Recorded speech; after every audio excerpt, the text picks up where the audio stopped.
Eu acho que sim, acho que é possível você pensar essa ideia do visível e do invisível no Merleau-Ponty um pouco como essa questão da experiência aurática.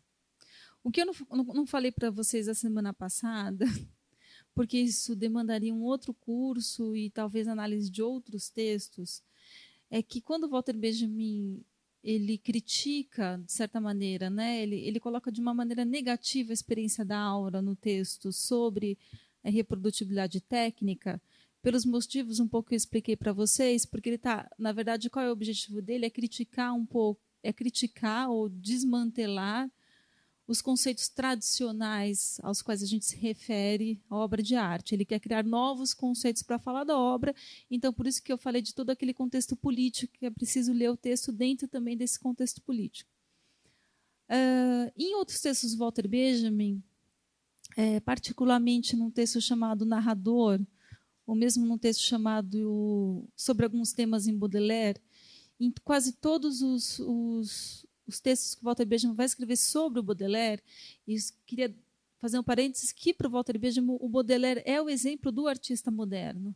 Tá? Não é um cineasta, é fundamentalmente o Baudelaire que é o exemplo do artista moderno. Tá? Se vocês se interessarem mais sobre essa questão do Baudelaire, relação Benjamin e Baudelaire, é importante para entender a questão da modernidade no Benjamin entender o que ele fala do Baudelaire. Bom, quando ele vai falar do Baudelaire, o Baudelaire, isso é muito interessante, que o Baudelaire ele já tematiza a questão da perda da aura como perda da auréola em alguns dos seus poemas, ou mesmo naqueles poemas em prosa. O Baudelaire tem uma história daquele poemas em prosas, não sei quantas pessoas já leram poemas em prosas do Baudelaire, que é traduzido. São pequenas narrativas curtas que o Baudelaire inventou essa forma literária, que hoje até, por exemplo, um Rodrigo Naves, né, um pouco se utiliza dessa forma literária, dessas pequenas prosinhas, né, para contar uma coisa do cotidiano. O Baudelaire então inventa, né, essa forma de pequenos poemas em prosa, estão traduzidos em português. Um desses poemas em prosa, o Baudelaire conta a história de um poeta lá no século XIX que está atravessando a rua com sua auréola na cabeça, e ele descreve o poeta com sua auréola, que participa, né, de todo um mundo divino, de inspiração divina e tal, e que ele está atravessando a rua. E quando ele atravessa a rua, vem uma charrete ou algo parecido, acho que não chega, acho que não é um carro, porque não é experiência ainda da velocidade do carro, mas é algo que corta, né? O poeta está atravessando a rua e vem alguma coisa assim do mundo bem banal, bem material da vida, e que faz com que o poeta tenha que dar um passo atrás para não ser atropelado. E a auréola dele cai no chão. Esse poema em prosa do Baudelaire chama Perda da Auréola. É maravilhoso, tá? Que é um poema em prosa que o próprio Benjamin cita. E aí o poeta tem dois finais. O Baudelaire escreveu dois finais para esse poema. Um dos finais é que o poeta deixa a auréola dele no chão e ele diz: bom, agora finalmente me libertei de toda aquela carga espiritual divina que me era atribuída, e agora finalmente eu posso andar pela rua como um ser mortal. Né? Quer dizer, quando o artista se torna mais um mortal que vai flanar pela rua, e a partir dessa experiência, então, do flanar como um ser mortal pela grande cidade, que o Baudelaire vai extrair a força da poesia dele. Né? Essa é a tese do Walter Benjamin, por isso ele seria o primeiro artista moderno, tá? Porque ele extrai da poesia, da vida na multidão, da vida na cidade grande, da vida desencantada, ainda uma experiência poética. Ele faz disso uma experiência poética. Então, essa seria então a grandeza do Baudelaire. Né? Ele consegue transformar essa perda numa experiência poética também. E existe o outro final do conto do Baudelaire, que é que o artista vai voltar e vai pegar a auréola do chão e vai colocar na cabeça. Mas ele vai se sentir um pouco mal com aquilo. Ele vai colocar na cabeça, fingir que nada aconteceu, mas não é uma situação que ele percebe que é uma situação falsa. Né? Bom, essa história do Baudelaire um pouco simboliza isso tudo que eu estou querendo dizer com a questão da aura. Existe o lado negativo da aura, que é esse lado, né, que coloca o artista ou a arte como algo que está além, impossível de ser completamente compreendido, né, e que algo que está nessa esfera do culto, do religioso, e que faz com que o artista mantenha uma distância do mundo, né? Ou se supõe que o artista é um ser divino que está num patamar, né, numa torre de marfim, que está vendo o mundo de cima, quer dizer, e que o Walter Benjamin, assim como o Baudelaire, acha que isso é uma falsa, isso é ideologia, né? Isso é uma falsa aparência, isso não existe mais. Por outro lado, então, essa é uma possibilidade da experiência da aura, que essa ideia de aura que o Benjamin está condenando no texto sobre a obra de arte. A outra leitura que se faz da aura é a leitura da aura como uma experiência, essa que no texto da obra de arte não está muito claro, mas que está nos textos que o Benjamin escreve sobre o Baudelaire, da aura como uma espécie de troca de olhares, né? Entre o animado e o inanimado.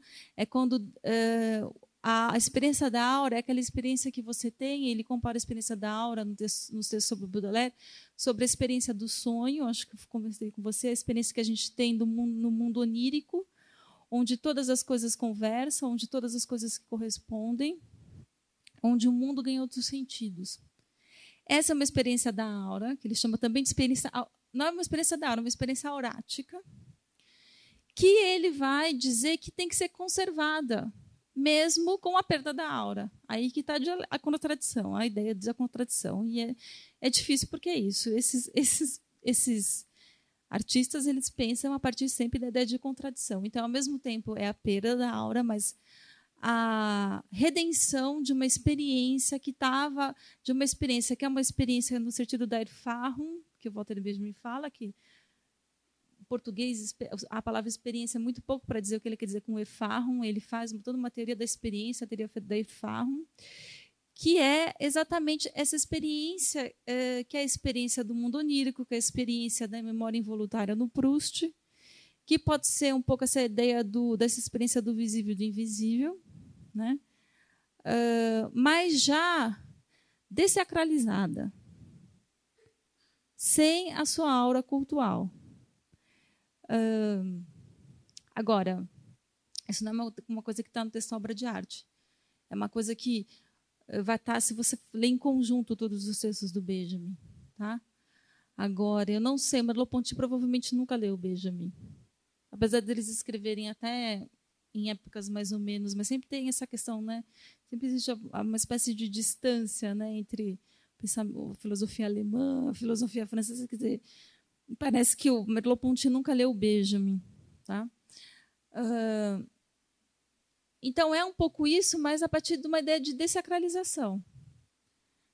Entendeu? É manter essa experiência, mas que não é também mais a experiência do divino, porque o Merleau-Ponty não está falando da experiência do divino. Não é? E quando você está falando, por exemplo, no termos de aura, naquele sentido do Hegel, que ele diz que a arte, aquela definição de arte que Hegel dá da arte como a forma sensível do absoluto, né, do espírito absoluto, no Hegel é o espírito absoluto, que é o tudo que a filosofia tem que revelar, é o espírito absoluto. A arte, para o Hegel, é a primeira manifestação, é a manifestação primeira sensível do espírito absoluto, que depois encontra o seu limite na esfera da arte, porque a arte lidar com as questões, lidar com algo sensível, como eu falei para vocês. O limite da arte para o Hegel é que ela é sensível, né? Então também a condenação do sensível que o Hegel acaba fazendo. Aí o espírito absoluto passa para a religião e da religião para a filosofia. Essa é o caminho do espírito absoluto no Hegel, certo? Então, o que o Walter Benjamin está dizendo um pouco, isso, não existe mais esse divino. Quer dizer, quando o Merleau-Ponty está falando de visível e invisível, não está falando de divino também, né? Então, é um pouco... Sim.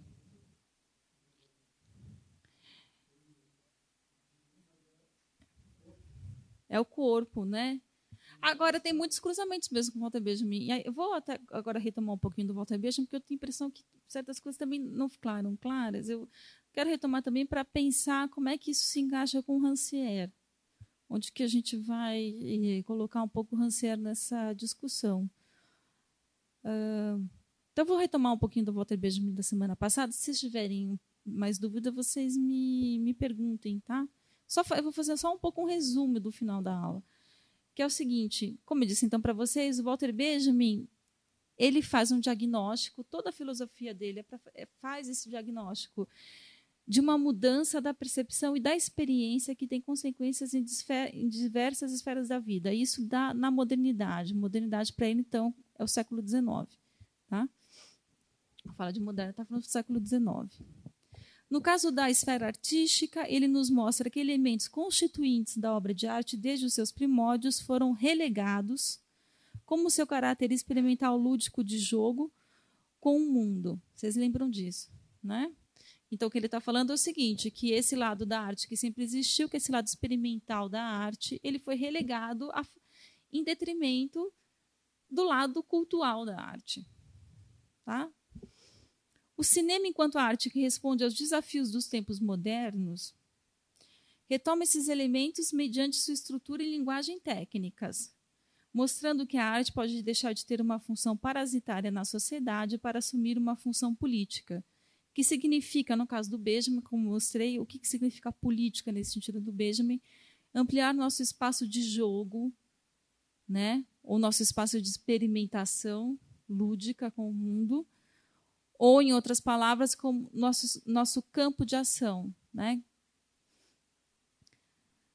Ou seja, para ele o cinema possibilitaria novas formas de atuação com e na realidade.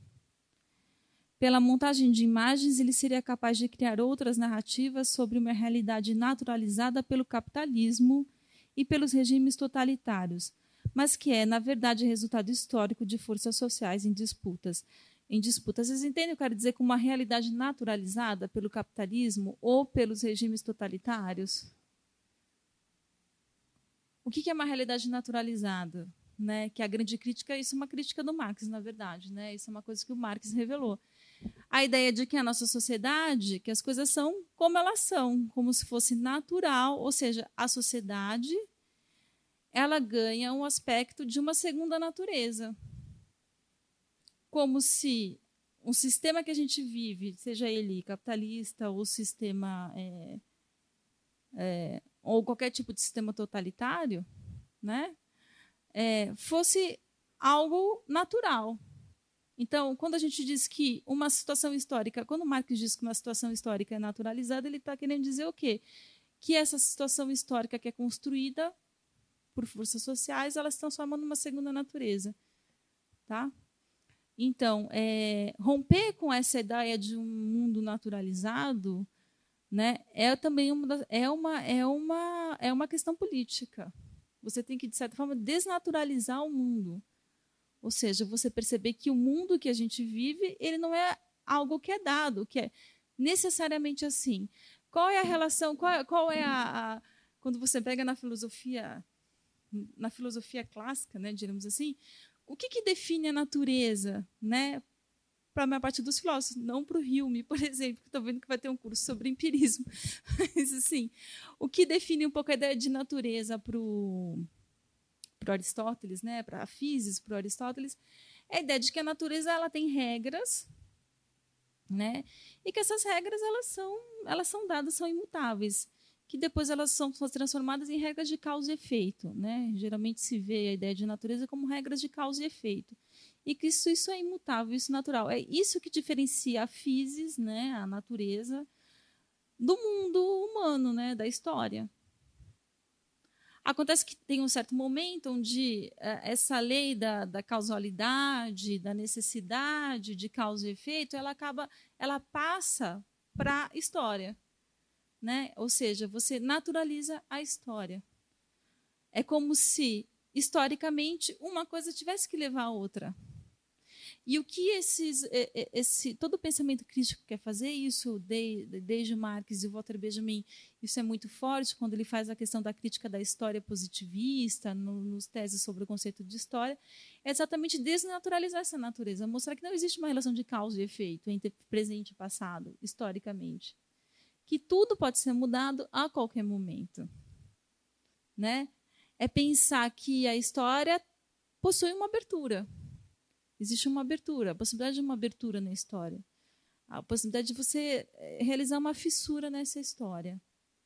Tá? Então, é isso um pouco que, para ele, o cinema denuncia. Né? ou faz a gente ver que a história, que o nosso mundo histórico, ele não é natural, né? Então ele desnaturaliza o nosso mundo histórico, que seria uma das funções da crítica revolucionária, e isso desde Marx, né? Esse é um pensamento que está bem dentro da questão da teoria crítica. Então, o cinema teria esse poder mediante a sua estrutura e linguagem técnicas, né? Como eu expliquei para vocês, a questão da montagem, o que diferencia as imagens tecnicamente reprodutíveis de uma imagem pictórica, por exemplo, tá? Ou seja, para ele, o cinema possibilitaria novas formas de atuação com a realidade. Pela montagem de imagens, ele seria capaz, o cinema, de criar outras narrativas sobre uma realidade naturalizada pelo capitalismo, pelos regimes totalitários. Mas é que, na verdade, resultado histórico de forças sociais em disputa. Com a montagem, isso é uma coisa importante, o cineasta pode imobilizar e explodir o contínuo de uma história, que é aquela da dominação. Com isso, a gente, para terminar um pouco essa questão, eu vou citar uma tese, um trecho de das teses sobre o conceito de história do Walter Benjamin. As teses sobre o conceito de história do Walter Benjamin, que está aqui no livro Obras Escolhidas 1, uma boa tradução do René, é o texto mais... Para quem vai estudar história, historiografia e a questão da política da revolução, é um dos textos mais importantes dele. O Agamben retoma muito esse texto hoje em dia para falar da questão da ação política, da prática política, né? O Agamben, acho que vocês sabem que o Agamben é um grande estudioso do Walter Benjamin, né? Ele inclusive é tradutor do Walter Benjamin, tá, para o italiano. Então, ele vai dizer aqui nas teses sobre o conceito de história que a consciência de fazer explodir o contínuo da história é própria às classes revolucionárias no momento da ação. O que ele quer dizer? Que a ação revolucionária, o momento de ação revolucionária, o ato revolucionário, um ato revolucionário é esse momento de explosão do contínuo da história. Isso é um ato revolucionário para o Walter Benjamin. Tá? Bom, e de certa forma é isso que ele está dizendo que o cinema potencialmente pode fazer. Assim como o historiador materialista ou as classes revolucionárias, o cinema, no âmbito da arte, tem o poder também de fazer isso, de fazer explodir esse contínuo da história. Tudo bem? Bom, e aí só queria deixar um parênteses aí, de novo, as contradições do Walter Benjamin, é que não é só o cinema, é também o Baudelaire. O Baudelaire também faz isso, de certa maneira, mas aí o Baudelaire é um outro caso, tá? Mas o Baudelaire faz isso através da forma literária. O que o cinema faz através da imagem técnica, o Baudelaire faz através da imagem da poesia. O Baudelaire consegue fazer isso através da poesia, para o Walter Benjamin. Enfim, só uma deixa para vocês estudar o Baudelaire e o Walter Benjamin, porque realmente... Enfim, o Baudelaire se transforma num grande poeta revolucionário pelas mãos do Walter Benjamin. Tá? E isso porque apenas a imagem tecnicamente reprodutível, né, seria capaz de libertar o mundo de imagens que habitam o espaço coletivo, o inconsciente óptico da realidade, né, repetindo aquela questão do inconsciente. Ou seja, a ideia do Walter Benjamin é que existe um mundo de imagens que a gente não vê, certo? Que a gente não vê a olho nu. Que o cinema é capaz de despertar essas imagens. Tá certo? E pela montagem seria capaz de dar visibilidade a um número infinito de associações e correspondências das coisas no mundo que são possíveis, por exemplo, no universo do onírico. Só que o cinema ele faz o quê? Ele transforma aquilo que é um sonho pessoal nosso estado de sonho, no nosso espaço privado do onírico, em algo que é espacializado e, de certa maneira, socializado. É como se o cinema, de certa maneira, socializasse, colocasse num espaço comum. Que o Habermas vai identificar aqui, o Habermas, que tem uma leitura muito interessante sobre o Walter Benjamin, que vai identificar aqui, por exemplo, a ideia de um espaço de intersubjetividade, que é própria do espaço público, ou seja, ao tornar público essa forma de espaço onírico que a gente tem na nossa cabeça, ou que diz respeito ao mundo privado de cada um de nós, né? Ao ele tornar isso público a partir pelo cinema, porque o cinema é algo que é público, uma arte não é que é feita para ser vista, para ser vivenciada numa esfera pública, ele transforma esse mundo, que é o mundo onírico privado de cada um, numa experiência intersubjetiva. Deu para entender? É por isso que também o Habermas vai falar de uma forma positiva do conceito de aura em Walter Benjamin. Depois, se você quiser, até te dou o texto do Habermas sobre isso. Tá? Então, o cinema também tem esse poder de transformar isso que é o mundo privado, onírico, em algo que é público, da esfera pública. E se é da esfera pública, é algo que é possível de ser discutido, é algo que é possível de ser criticado, refletido. É isso que caracteriza a esfera pública, certo? Então, ele espacializa o mundo onírico. Tá? Nas palavras de Miriam Hansen, e aí, só para terminar, a Miriam Hansen, nesse texto que eu falei para vocês, que está nesse livro, olha, que realmente, quem se interessa por essa questão do cinema em Benjamin, esse texto é fundamental, tá? Um texto muito bom. A fissura material, segundo ela, a fissura material entre um espaço permeado pela consciência e um espaço permeado pelo inconsciente abre um abismo temporal para o espectador, uma disjunção que pode desencadear a lembrança e, com ela, promessas de reciprocidade e intersubjetividade. Tá? É assim que, então, que ela define essa questão da relação entre esse espaço, essas imagens que são conscientes e inconscientes, entre o consciente do espectador e o inconsciente, que seria o inconsciente pulsional freudiano, e como é que isso, então, para o Walter Benjamin, está relacionado ali na questão do filme, do cinema. Tá? Bom, então o cinema, para o Walter Benjamin, é um meio que transforma a experiência alienante e fragmentada do choque. A experiência do choque é a experiência própria da modernidade. A experiência do choque é essa que eu falei para vocês do Baudelaire, do poeta que está atravessando a rua, mas é interpelado por alguma coisa que vai fazer ele desviar do seu caminho. A experiência do choque é a experiência que a gente sente todo mundo, o tempo todo, quando anda no meio de uma multidão. Tá? Essa experiência do choque, que é a experiência própria da modernidade, que é descontínua, disruptiva, que é fragmentada, tá? Que é uma experiência da fragmentação, que é própria a nós, a gente não tem como escapar dela. Né? Ele vai transformar essa experiência do choque em uma percepção tátil. Essa percepção tátil é oposta à ideia de contemplação, de fruição contemplativa. A percepção tátil é aquela que se dirige ao corpo, aí pensando talvez no Merleau-Ponty, na fenomenologia, como um organismo vivo e inteligente. Né? Como organismo aparador, ele apara os choques, ele é receptor desses estímulos mediante sons e imagens. Tá? Porque o que o Walter Benjamin vai dizer, e que isso tem muito a ver com toda a questão da fenomenologia também, é que você também tem um novo despertar do corpo. Quer dizer, você, na modernidade, né, a sua forma de apreensão do mundo deixa de ser apenas visual, ou através do olhar, o que eles estão chamando de uma forma contemplativa, para passar a ser uma forma tátil, que é essa forma do choque, onde você apreende o mundo não apenas através do olho só, você aprende o mundo através de todos os sentidos. Tá? Então, você tem uma nova consciência do próprio corpo. Isso também está um pouco na base. Não é à toa que a fenomenologia também é uma filosofia que é uma filosofia que nasce no final do século XIX. Né?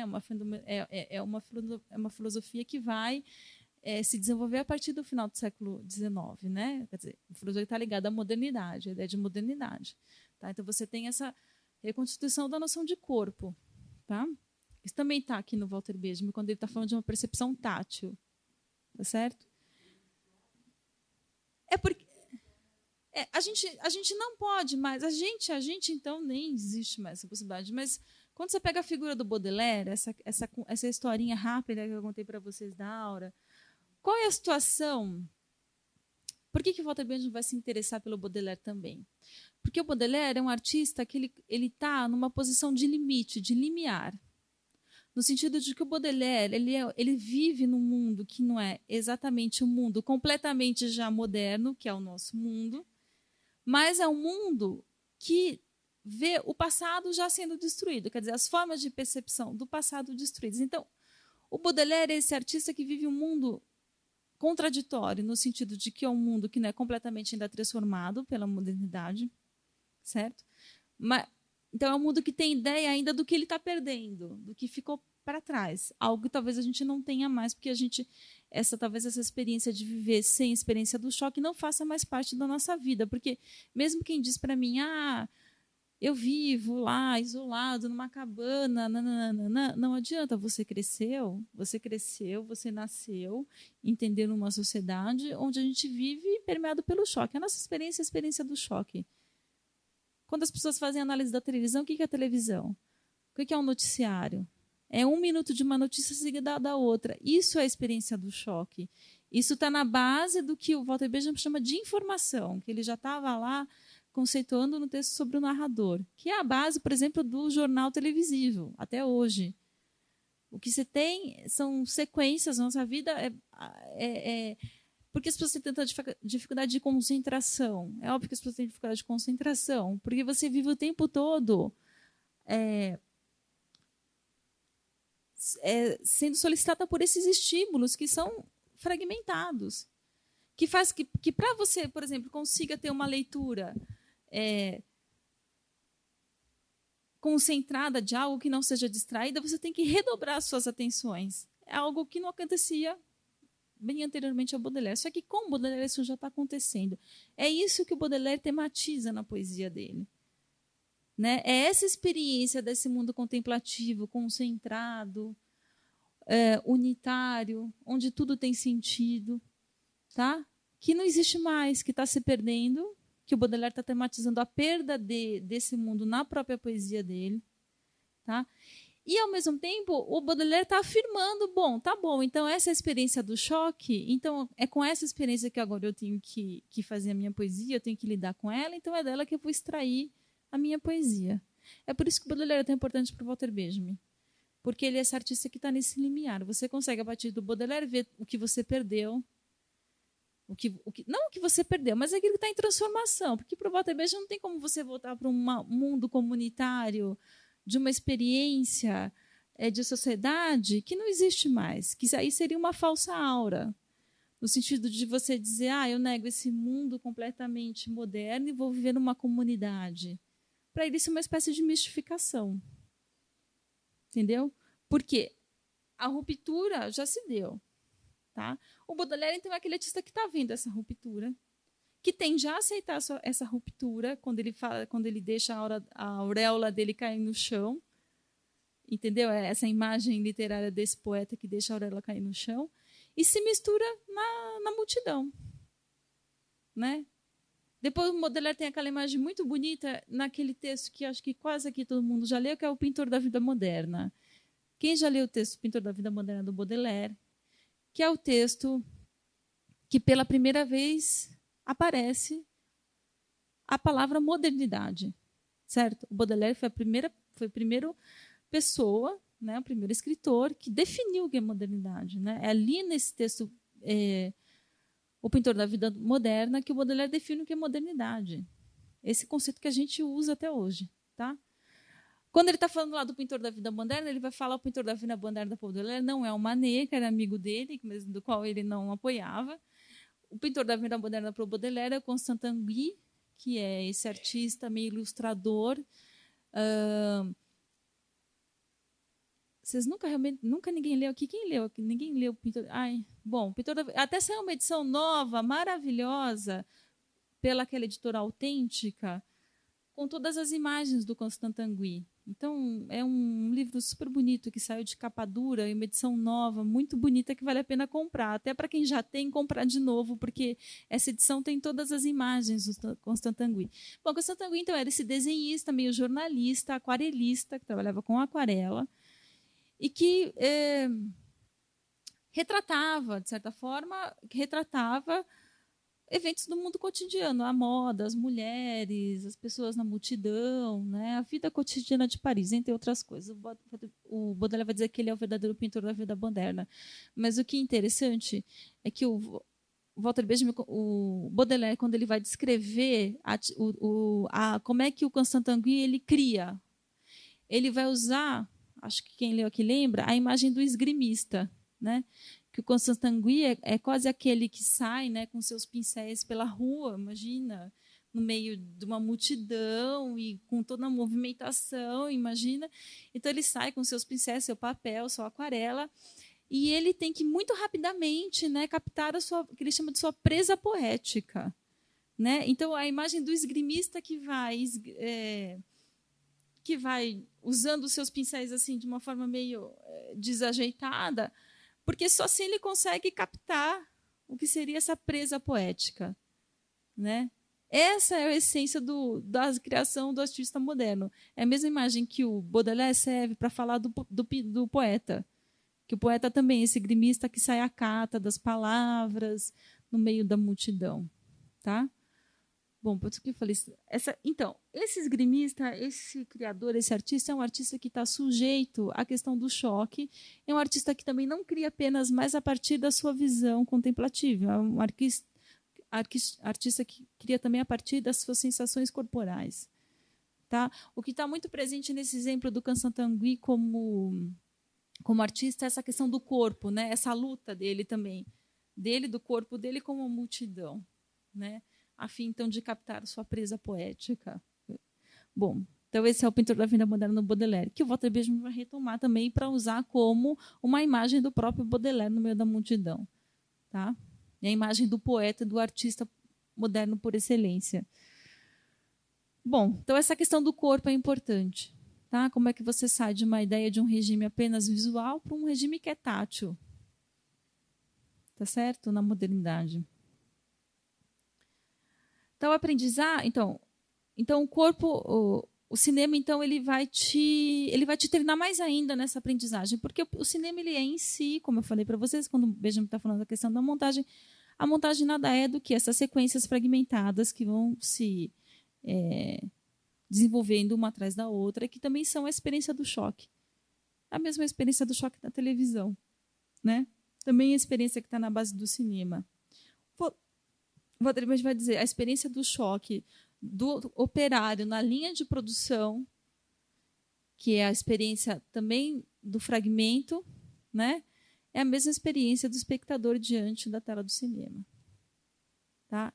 Então, essa experiência do choque permeia tudo que diz respeito a nós. Tá certo? Bom, então o cinema ele não apenas vai treinar o homem para esses desafios impostos pela vida nas grandes cidades, que é o que ele fala também no texto sobre a obra de arte. O cinema ele treina, no sentido de treinamento mesmo, até ele faz uma referência em relação à questão do esporte. Né? Não sei se vocês lembram no texto, ele fala, ele treina o homem, então, a lidar com esses desafios do mundo, né? De certa maneira. Então, esse é um dos caráteres, de certa forma, pedagógico, né, do cinema, de aprendizagem do cinema. Mas, de maneira dialética, ele também faz com que o espectador desperte para uma experiência que amplia sua própria subjetividade, restituindo sua perceptibilidade em sentido mais amplo.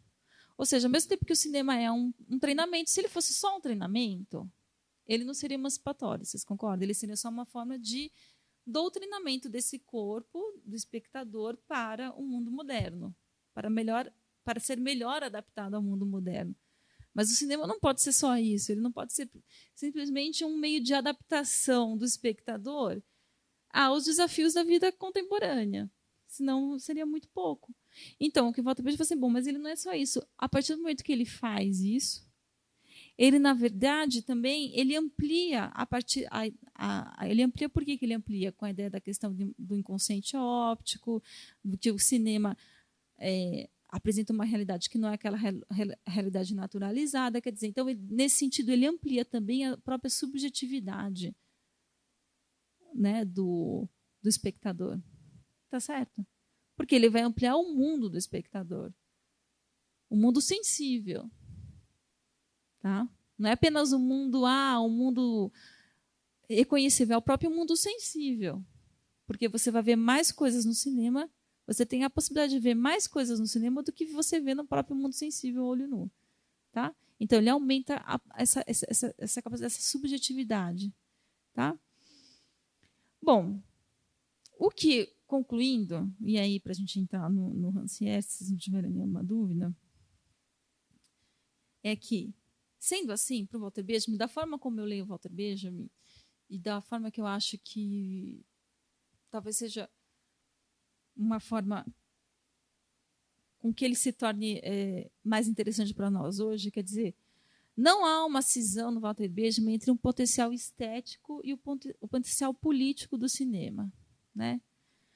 Ao contrário, é só porque o cinema expande aquilo que é normalmente conhecido como o nosso mundo sensível e a sensibilidade física do espectador, anestesiada pela visão contemplativa, que ele pode adquirir um caráter emancipatório, certo? Para o Walter Benjamin não existe uma cisão entre estética e política. Deu para entender isso? Quer dizer, algo só pode realmente ter um efeito político se ele tiver também um efeito de estético. Para qualquer arte política. Lembra que eu falei para vocês do autor como produtor? Por que eu falei para vocês do autor como produtor? Que é um texto anterior a esse da obra de arte, que o Walter Benjamin também está tematizando a questão da relação entre arte e política, só que do ponto de vista da literatura.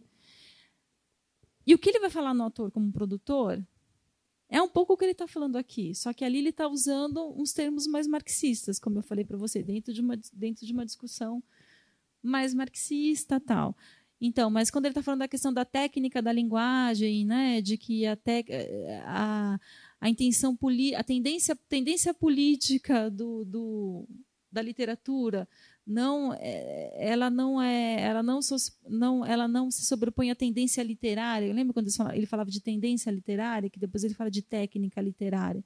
Quer dizer, e quando ele diz que, bom, a técnica literária ela é emancipatória, ela é revolucionária, se ela sabe romper com os modos de produção da técnica literária do seu tempo.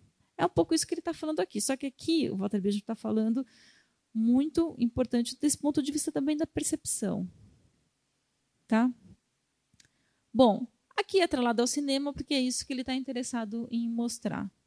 Tá certo? Eu acho que essa, então, é a crítica, essa questão não só o cinema, nesse momento aqui para o Walter Benjamin, sim, só o cinema.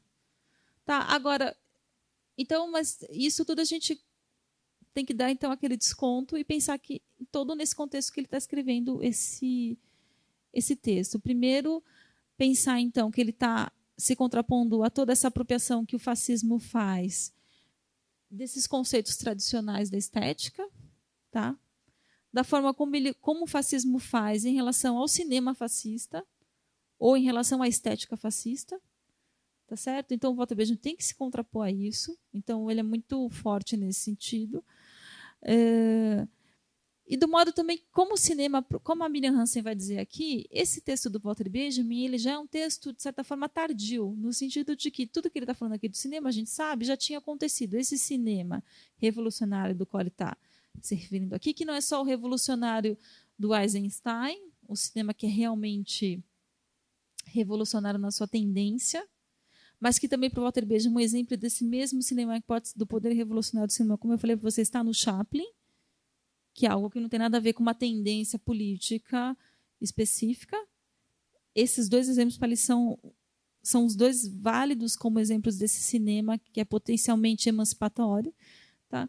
Quando ela disse assim que, bom, esse é um momento já tardio, porque nesse momento o cinema também já estava entrando dentro da questão da narrativa linear, do teatro clássico, que depois ia dar no cinema hollywoodiano, certo? Que ia ser simplesmente o que é o cinema? É o cinema que repete a nossa própria visão do mundo. Em vez de desnaturalizar o mundo, esse cinema narrativo linear ele reafirma a autoridade desse mundo, certo? É isso que é o triunfo, de certa maneira, dentro de uma estética do cinema, tá? Como eu disse para vocês, ele também já previa isso. Não é que ele é cego em relação a isso, né? Agora, ele está falando de um cinema, então, ele diz assim, de experiências que teriam sido malogradas, né?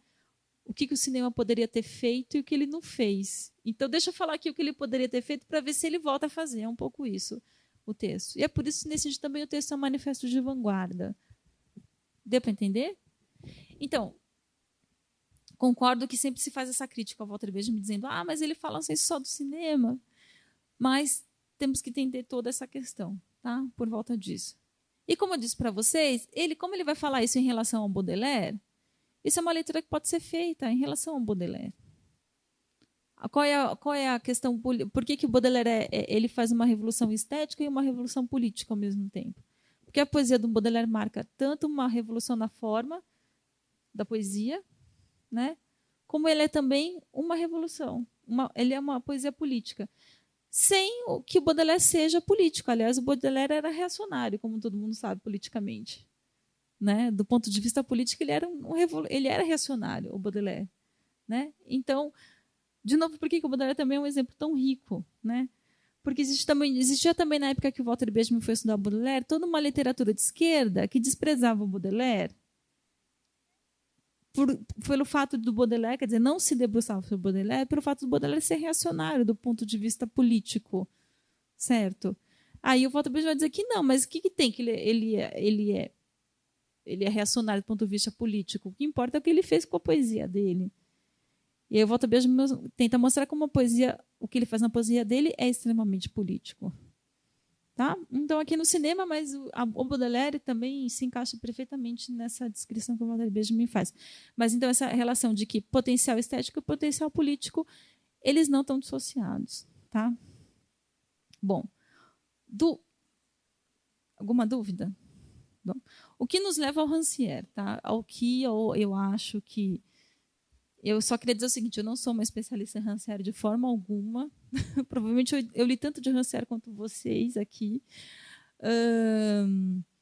Mas o que eu acho que é interessante no pensamento do Rancière, e que eu acho que, de certa forma, remete ao Walter Benjamin, apesar do Rancière falar várias vezes, não, porque o Benjamin, diversas vezes ele se contrapõe ao Walter Benjamin, né, os textos dele, o Rancière.